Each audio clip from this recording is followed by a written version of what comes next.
غارس کی ملکیت میں آئے ہوئے تابان کو 20-21 روز ہوئے تھے۔ اب اسے وہ موقع ملا جس کا وہ انتظار کر رہا تھا۔ وہ ایک طوفانی شام تھی۔ شام ہی سے بادل چھانے لگے تھے۔ رات پچھلے پہر تیز ہوا چلنے لگی۔ وہ ساری مشعلیں بجھ گئیں جنہوں نے احاطے کی بیرونی دیوار کو روشن کر رکھا تھا۔ تابان نے بڑے اطمینان کے ساتھ اپنے سر کے بالوں سے وہ عجیب وضع کی چمٹی نکالی جس کا ایک سرا بلکائی ہوئی آہنی تار کی طرح تھی۔ وہ اس چمٹی کی مدد سے اپنی بیڑی کا قفل کھولنے میں مصروف ہو گیا۔ وہ ایک مضبوط اور وزنی قفل تھا۔ ذہن نہیں مانتا تھا کہ تابان اس چھوٹے سے تار کے ساتھ قفل کھولنے میں کامیاب ہو جائے گا، تاہم اس کا انہماک غیر معمولی تھا۔ وہ کافی دیر اپنی کوشش میں مصروف رہا اور آخر یہ انہونی ہو گئی۔ مدم کٹکے سے قفل کھل گیا۔ قفل کھلنے کے باوجود زنجیر کا دوسرا سرا تابان کے پاؤں میں تھا۔ اس نے زنجیر کو سنبھال کر کندھے پر ڈال لیا اور بے آواز چلتا ہوا احاطے کی دیوار تک پہنچ گیا۔ اس کی حرکات و سکنات میں بلا کی پھرتی تھی اور آنکھوں کی پتلیاں تیزی سے حرکت کر رہی تھی۔ دیوار کی اونچائی کافی زیادہ تھی۔ اس اونچائی سے نمٹنے کے لیے تابان نے چند روز پہلے ہی انتظام کر لیا تھا۔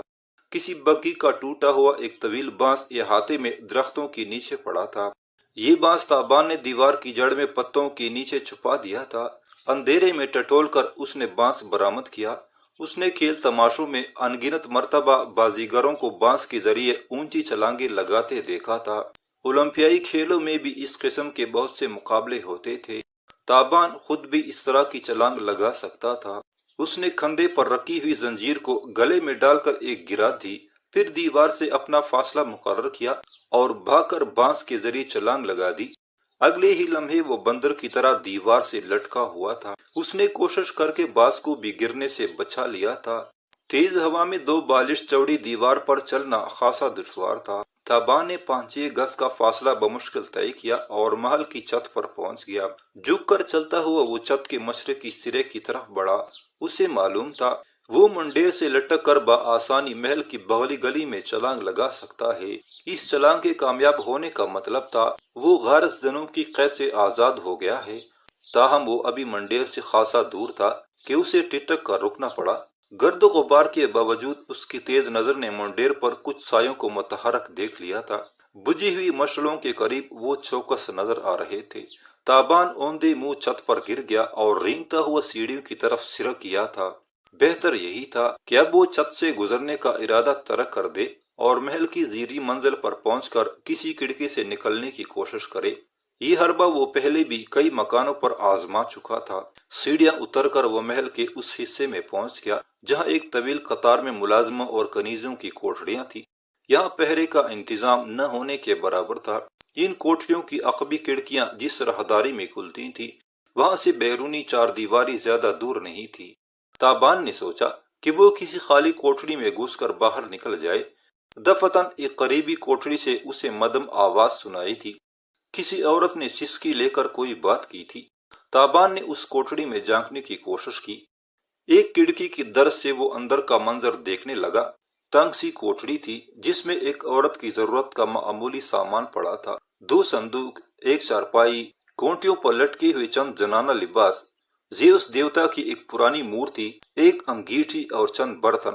ایک عورت جو شکل و صورت سے معمولی خادمہ لگتی تھی چارپائی پر بیٹھی تھی۔ اس کی گود میں 3-4 ماہ کا بچہ تھا۔ اتنے ہی عمر کا ایک اور بچہ چارپائی پر پڑا تھا۔ غالباً دونوں بچے جڑواں تھے۔ ان 3 نفوس کے علاوہ کمرے میں ایک اور فرد بھی تھا۔ یہ ایک دوشیزہ تھی لیکن اسے دیکھ کر تابان کو اپنی آنکھوں کا بھروسہ جاتا رہا۔ اسے لگا جیسے وہ کوئی انوکھا خواب دیکھ رہا ہے، انوکھا اور ہوش ربا۔ تابان کے لیے دھڑکنوں کو سنبھالنا مشکل ہو گیا۔ اسے محسوس ہوا کہ کسی نے آنکھوں کے راستے دنیا کا تیز ترین نشہ اس کے جسم میں انڈیل دیا ہے اور اب وہ ایک نہ ٹوٹنے والے خمار میں ڈوبتا جا رہا ہے۔ وہ دوشیزہ کوئی آسمانی مخلوق لگتی تھی۔ اس کی رعنائی کو احاطۂ الفاظ میں لانا ناممکن تھا۔ خوبصورتی کے لیے یونانی، ترکی اور فارسی میں جتنے الفاظ استعمال ہوتے تھے تابان کو معلوم تھے، لیکن یہ سارے الفاظ ان لمحوں میں اسے ہچ محسوس ہوئے۔ وہ بے پناہ حسن آنکھ کو عاجز اور ذہن کو معاف کرنے کی صلاحیت رکھتا تھا۔ وہ دل ہی دل میں پکار اٹھا، اے خالق کائنات، میں یہ کیا دیکھ رہا ہوں؟ کیا چند گنے چنے انسانی نقوش میں اتنا بے شمار حسن سما سکتا ہے؟ کیا کوئی چیز اتنی جاذب نظر اور کوئی پیکر اتنا دلکش بھی ہو سکتا ہے؟ یکایک ہوا کا ایک تیز جھونکا آیا، کمرے میں رکھے ہوئے شمعدان میں شمع لرزا اٹھی، دوشیزہ کے سر کا زرتار آنچل لہرایا اور اس کا چہرہ گھونگھٹ کی اوٹ میں چھپ گیا۔ تابان تڑپ اٹھا، اس کے رگ و پے سے جان کشید ہو کر اس کی آنکھوں میں سمٹ آئی۔ اسے لگا دنیا ایک لمحے میں ویران ہو گئی ہے، اب یہاں دیکھنے اور چھونے کے لیے باقی کچھ نہیں رہا۔ پھر اس نازنین کی شیریں آواز کمرے میں گونجی۔ تابان کے کانوں میں ہزاروں جل ترنگ بج اٹھے۔ وہ اپنے سامنے بیٹھی ہوئی خادمہ سے مخاطب تھی۔ یہ لو کھاؤ۔ اس نے خوان پوش سے ڈکی ہوئی ایک رکابی خادمہ کے سامنے رکھ دی۔ خادمہ کی آنکھوں سے آنسو ٹپکنے لگے۔ اس نے لرزاں ہاتھوں سے رکابی سے کپڑا ہٹایا۔ وہ کئی دنوں سے بھوکی لگتی تھی۔ کھانا دیکھ کر اس کے لیے خود پر قابو پانا مشکل ہو گیا۔ وہ بےتابی سے نوالے لینے لگی۔ دوشیزہ کے مرمری ہاتھ آنچل کی اوٹ سے نکل کر سراہی کی طرف بڑھے۔ اس نے پیالے میں پانی انڈیل کر کھانا کھاتی عورت کے پاس رکھ دیا اور اپنی مسحور کن آواز میں بولی، ہم روز تمہیں کھانا پہنچایا کریں گے، کھانا نہیں کھاؤ گی تو بچوں کو دودھ کیسے پلاؤ گی؟ عورت نے لرز کر کھانے سے ہاتھ روک لیا۔ نہیں شہزادی، دیوتاؤں کے لیے مجھ پر رحم کریں، اگر آقا کو پتہ چل گیا تو مجھے اور میرے بچوں کو نیزوں سے چھید دیں گے۔ اگر ایک روز مشقت نہ کر سکنے کی سزا 10 روز کی فاقہ کشی ہے تو اتنے بڑے جرم کی سزا نہ جانے کیا ہوگی۔ کچھ نہیں ہوگا۔ دوشیزہ کی مہربان سرگوشی کمرے میں گونجی۔ کیا ہم ایسا ہونے دیں گے؟ بچہ عورت کی گود میں رونے لگا۔ دوشیزہ نے بچہ تامنے کے لیے دونوں ہاتھ عورت کی طرف بڑھا دیے۔ لاؤ بچہ ہمیں دے دو، تم اطمینان سے کھانا کھا لو۔ لرزتی کامتی عورت نے ہچکچا کر بچہ شہزادی کی گود میں دے دیا۔ شہزادی نے کمال مہربانی سے بچے کو کندھے سے لگا لیا۔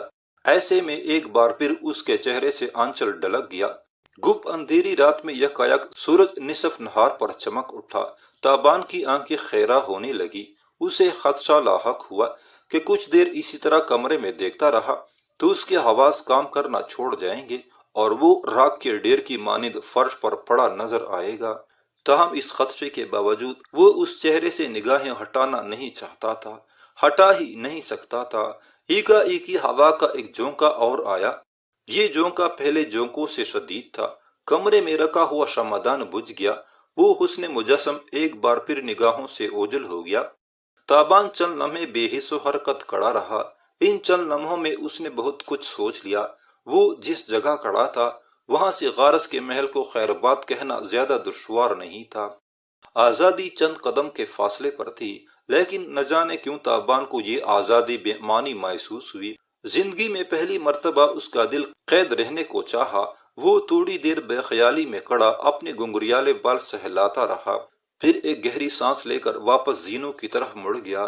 جب وہ زینوں پر چڑھ رہا تھا اس کے سینے میں بڑی خوشگوار دھڑکنیں جاگی ہوئی تھی۔ ان دھڑکنوں کی لذت محسوس کرتا وہ محتاط قدموں سے واپس اس دیوار تک پہنچ گیا جہاں سے اس نے چھت پر رسائی حاصل کی تھی۔ دیوار سے کود کر اس نے طویل بانس کو پھر شاہی بلوط کے پتوں میں چھپایا۔ تھوڑی ہی دیر بعد وہ واپس بندی خانے میں تھا اور اپنی زنجیر کو اپنے ہاتھوں دیوار کے حلقے سے منسلک کر رہا تھا۔ اگلے روز شام کو غارس جنوب غلاموں کو دیکھنے آیا تو دیر تک تابان پر نگاہیں جمائے کھڑا رہا۔ تابان کو اس کی نگاہیں اپنے چہرے پر چپتی ہوئی محسوس ہو رہی تھی۔ آخر غارس کی آواز اس کی کانوں میں گونجی، فارسی بگوڑے، تجھے ناکام کوشش کی سزا یاد ہے نا؟ تابان چونک گیا۔ اسے چونکتے دیکھ کر غارس مسکرایا، تمہارے قدموں کے نشان محل کی چھت پر پائے گئے ہیں، وہ بانس بھی ڈھونڈ لیا گیا ہے جس کے سہارے تم دیوار پر چڑھے تھے۔ تابان کے پاس اب کچھ کہنے کی گنجائش نہیں تھی۔ وہ اپنی جگہ خاموش بیٹھا رہا۔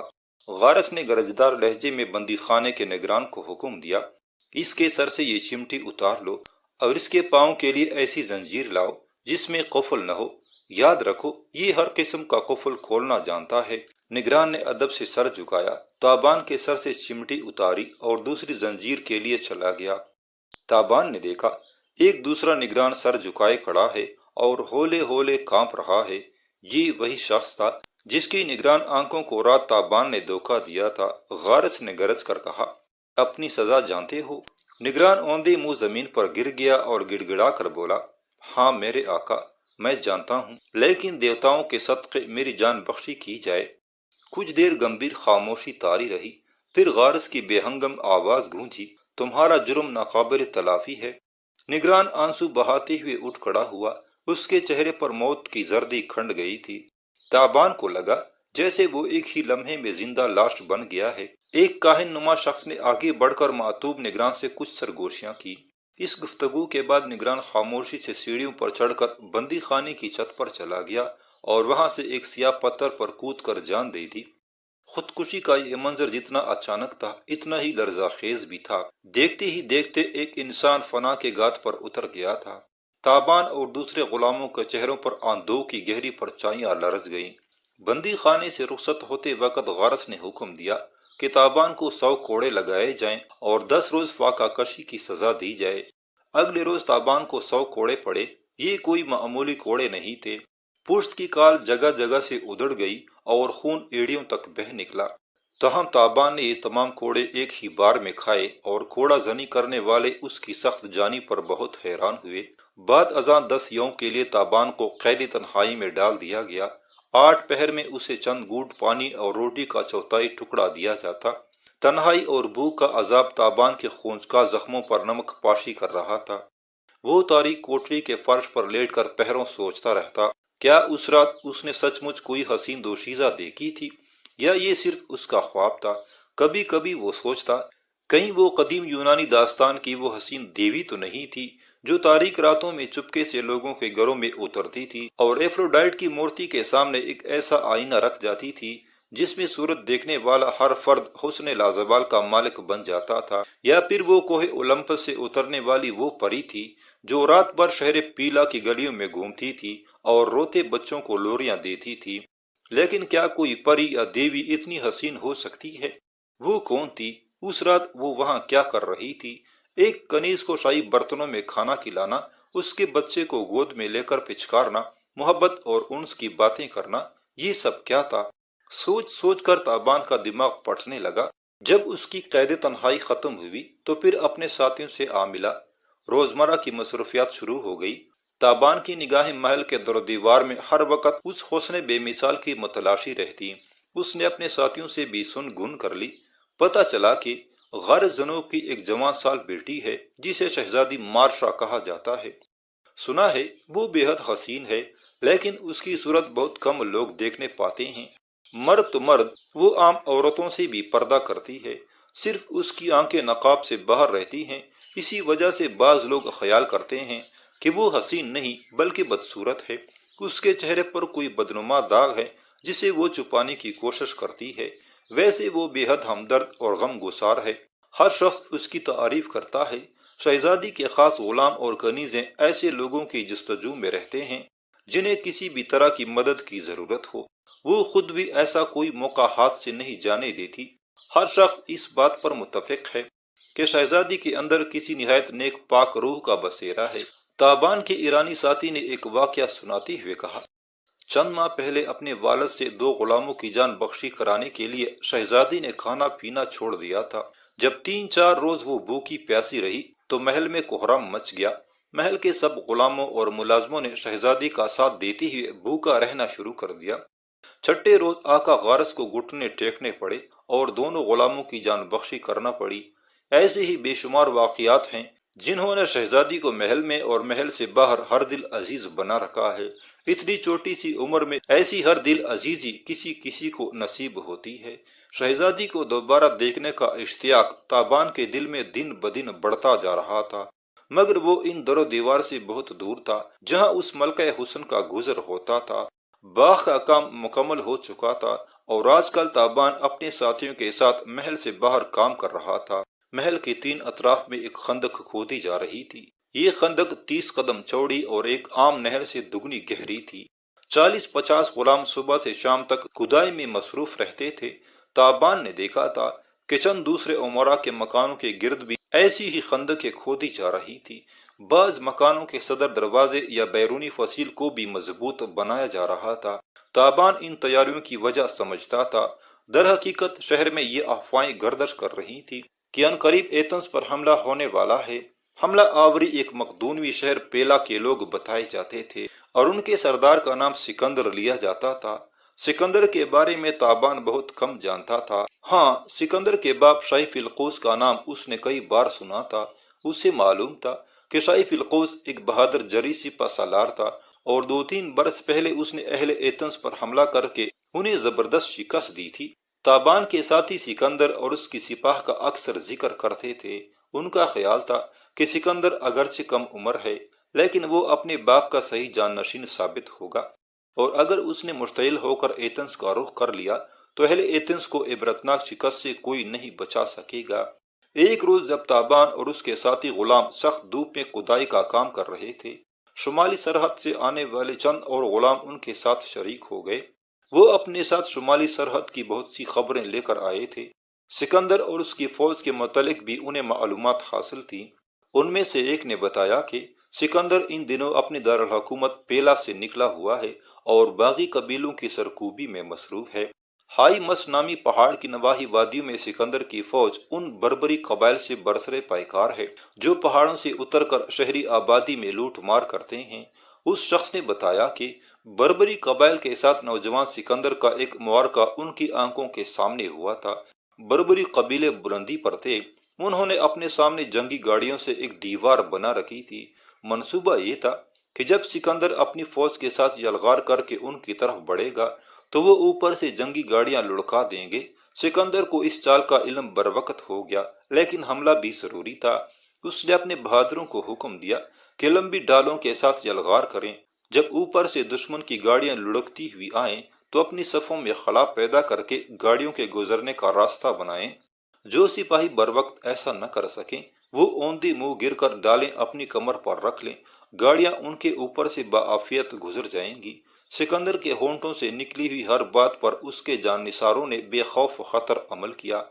حملے کے دوران جب مہیب گڑگڑاہٹ سے گاڑیاں لڑکتی ہوئی آئیں تو سپاہیوں نے سمٹ کر ان کے لیے راستے بنا دیے۔ جہاں راستے نہ بن سکے وہاں سپاہی ڈالیں اوڑھ کر لیٹ گئے۔ اس ترکیب سے ناقابل ذکر نقصان ہوا۔ مقدونوی فوج دھاوا بولتی ہوئی دشمن پر ٹوٹ پڑی اور اسے تہس نہس کر دیا۔ یہ اور ایسی ہی بہت سے واقعات سکندر کے بارے میں سنے اور سنائے جا رہے تھے۔ شہر بھر میں جنگ کا چرچا تھا۔ کچھ لوگ سکندر مقدونوی سے خوفزدہ تھے اور کچھ اسے ناقابل فراموش سبق سکھانے کی باتیں کرتے تھے۔ عجیب بے یقینی کی فضا نے شہر کو ڈانپ رکھا تھا۔ وہ ایک خوشگوار دوپہر تھی۔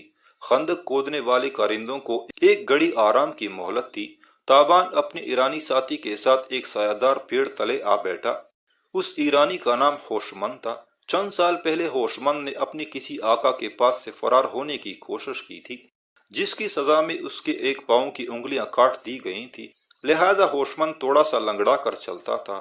وہ دونوں سائے میں بیٹھ کر باتیں کرنے لگے۔ ہوشمند نے سرگوشی میں کہا، اب کس دن بھاگنے کا ارادہ ہے؟ تابان نے کہا، بھاگتے بھاگتے تک سا گیا ہوں۔ ہوشمند نے کہا، چند روز پہلے تو تمہاری سوچ یہ نہیں تھی۔ میرا خیال ہے آقا غارس کا کوڑا کافی سخت ہے۔ تابان نے ایک آہ بھر کر کہا، یہی سمجھ لو۔ دفتن سامنے گلی میں شور سنائی دیا۔ دو حواس باختہ آدمی بھاگتے ہوئے آئے اور غلاموں کی نگرانی کرنے والوں کو کوئی اہم خبر سنانے لگے۔ چند غلام اور خادم بھی یہ خبر سننے کے لیے پاس جا کھڑے ہوئے۔ خندق کے کنارے چھوٹا سا مجمع لگ گیا۔ ہوشمند نے کہا، میں سن کے آتا ہوں، کیا بات ہے؟ وہ لنگڑاتا ہوا مجمع میں پہنچا۔ چند لمحے بعد وہ ہراساں چہرے سے تابان کی طرف لوٹ آیا۔ کیا ہوا ہے؟ تابان نے پوچھا۔ پوچھو، کیا نہیں ہوا ہے؟ ہوشمند نے لرزیدہ لہجے میں جواب دیا۔ یونانی سپاہیوں نے 2 مقدونوی افسروں کو ہلاک کر کے قلعے میں بغاوت کر دی ہے۔ میں کچھ سمجھا نہیں، تابان نے کہا۔ ہوشمند نے اس کے پاس بیٹھتے ہوئے جواب دیا، بہت عجیب بات ہوئی ہے، اب بڑی سنگین خبریں آئیں گی۔ تابان نے بیزاری سے کہا، مگر ہوا کیا ہے؟ ہوشمند بولا، 3 برس پہلے جب شاہ فیلقوس نے ایتھنز پر قبضہ کیا تو قلعے میں اپنی مستقل فوج رکھنا شروع کی تاکہ شہر پر تسلط قائم رہے۔ یہ فوج اب بھی قلعے میں تھی۔ اہل شہر ان سپاہیوں سے سخت خار کھاتے تھے اور عوامی جلسوں میں مقرر لوگوں کو ابھارتے تھے کہ وہ ان اجنبی سپاہیوں کو قلعے سے اٹھا کر باہر پھینک دیں، اور آج وہی بات ہو گئی ہے۔ اہل ایتھنز قابض مقدونوی فوج کے خلاف اٹھ کھڑے ہوئے ہیں۔ اب کیا ہوگا؟ تابان نے پوچھا۔ ہوشمند کی آنکھوں میں خوف کی پرچھائیاں لہرا گئیں۔ وہ بولا، سکندر اپنے افسروں کی موت کا خوفناک انتقام لے گا۔ سمجھو جنگ کچھ اور قریب آ گئی ہے۔ تابان نے پوچھا، کیا اہل شہر جنگ کے لیے پوری طرح تیار ہیں جو انہوں نے ایسا کام کیا ہے؟ ہوشمند بولا، یہی تو سمجھ نہیں آ رہی، ابھی تو بغاوت کی داغ بیل ڈالی جا رہی تھی، اپنی فوج بنانے اور ہتھیار جمع کرنے کی باتیں ہو رہی تھی، ابھی یہ کام نہیں ہونا چاہیے تھا۔ اسی دوران سامنے گلی میں نعرہ زنی کا شور سنائی دیا، بہت سے لوگ نیزے اچالتے اور بازو لہراتے آ رہے تھے۔ تابان اور ہوش مند بھی اٹھ کر دیکھنے لگے۔ اس جلوس میں زیادہ تر رؤساء اور امراء کے بیٹے، ان کے مصاحبین اور خادمین شامل تھے۔ دیکھتے ہی دیکھتے اس جلوس کے شرکاء بڑھنے لگے، لوگ گھروں اور دکانوں سے نکل نکل کر ہجوم میں شامل ہو گئے، ہر چہرہ جوش سے تمتما رہا تھا۔ تابان اور ہوش مند کے کانوں میں یہ اڑتی اڑتی خبر پہنچی کہ مقدونیہ کا سکندر ایلیریا کے جنگلوں میں مارا گیا ہے، اور تھوڑی دیر قبل قلعے میں جو بغاوت ہوئی ہے اس کی وجہ بھی یہی اطلاع ہے۔ لوگ سکندر کے خلاف اور اپنے مذہبی پیشواؤں کے حق میں زوردار نعرے لگا رہے تھے۔ پھر ایک ادیڑ عمر یونانی پیشوا کو کندھوں پر اٹھا کر ایک چبوترے پر کھڑا کر دیا گیا۔ اس دبلے پتلے شخص نے نارنجی چوغا پہن رکھا تھا، جوش اور ولولے سے اس کا جسم کانپ رہا تھا۔ اس نے تقریر کرنے والے انداز میں کہا، دوستو، آج ہماری سماعتوں میں رس ٹپکا ہے۔ آج ہم نے اس شخص کی موت کی خبر سنی ہے جس نے ہماری آزادی سلب کر رکھی تھی اور ہمارے حق اظہار پر پہرا بٹھا دیا تھا۔ آج وہ شخص اپنے انجام کو سدھارا ہے جو ہماری آنے والی نسلوں کے لیے غلامی کا جوا تیار کر رہا تھا۔ مقدونیہ کا وہ واحد خاندان آج بے چراغ ہو گیا ہے جو ہمارے شہروں پر تاریکی کا راج قائم کرنا چاہتا تھا۔ یہ سب دیوتاؤں کی کرم فرمائی ہے۔ اگر ہم نے اس سنہری موقع سے فائدہ نہ اٹھایا تو آئندہ نسلیں ہمیں بے وقوف اور بزدل گردانیں گی۔ یہ انقلاب برپا کرنے کا وقت ہے، یہ اپنے حقوق چھین لینے کا مرحلہ ہے۔